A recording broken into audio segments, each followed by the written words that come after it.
Napenda kumshukuru Mungu, nimekuja kutoa shukrani yangu kwa mambo ambayo alionitendea kupitia madhabahu hii.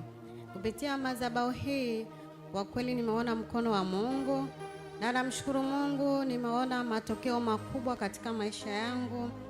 Na nakumbuka ilikuwa mwezi wa 12 baba akasema kwamba mwaka unaisha, je, mwaka unaokuja utakuwa umefanya nini?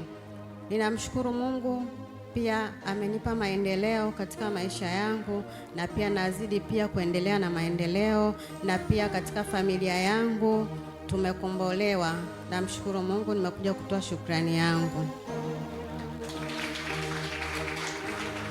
Bwana Yesu ni mwema, wewe ni mwenye ushindi. Tunakushukuru kwa yale uliyotenda ndani yake, ikazidi kuwa neema, ikazidi kuwa baraka, wakaongezeke pamoja na mume wake na watoto wake. Tunaomba uipokee shukrani hii kwa jina lako Yesu, amen. Nani ameyafanya haya yote? Nenda kabarikiwe zaidi, amen.